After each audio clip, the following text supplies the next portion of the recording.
people. Salut et merci d'être sur Hashtag TV pour suivre ce 9e JT des accès. Alors, pardon, on m'appelle, pardon, excusez-moi. Oui, allô?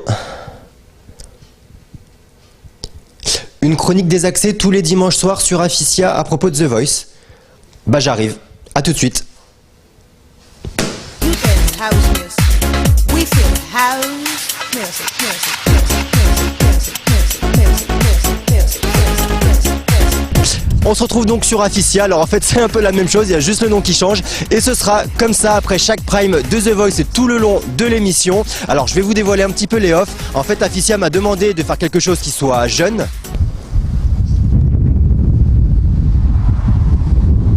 Ça y est, je suis trop jeune.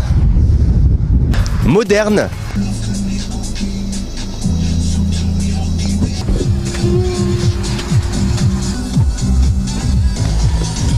Putain, je suis trop moderne. Et surtout, urbain.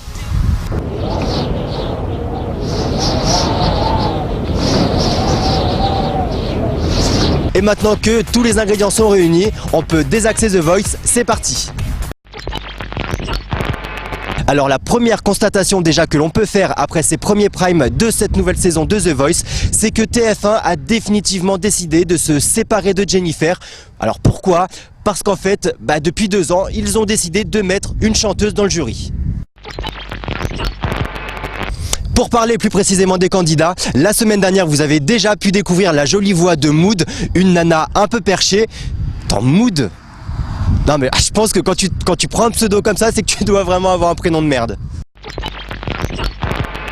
Et je ne sais pas si vous avez remarqué, mais je crois que dans cette année, on n'a pas encore eu de chanteur handicapé dans The Voice. Pourtant, c'est la coutume locale. À chaque saison, son chanteur handicapé. Le tout évidemment accompagné d'un clip de présentation de ce candidat bien terrible, bien larmoyant, pour toi te faire culpabiliser d'aller bien.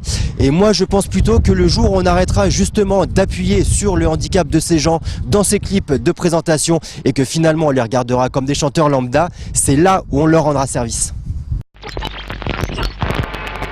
Et hier on a également découvert Slimane. Alors Slimane, j'ai bien l'impression que ça va être le lover de l'émission.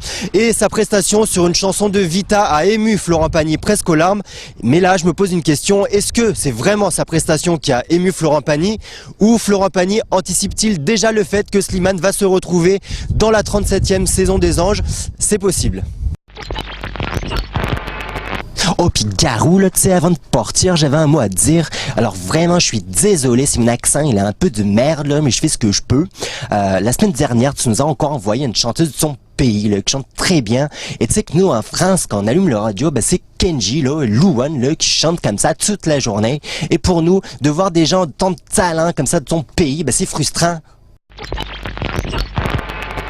Et c'est ainsi que se termine déjà cette chronique d'introduction. Alors vous l'avez bien compris, on se retrouve désormais tous les dimanches soirs sur Afficia pour désaxer chaque prime de The Voice. D'ici là, soyez évidemment très désaxés. Je vous dis à bientôt. Ciao.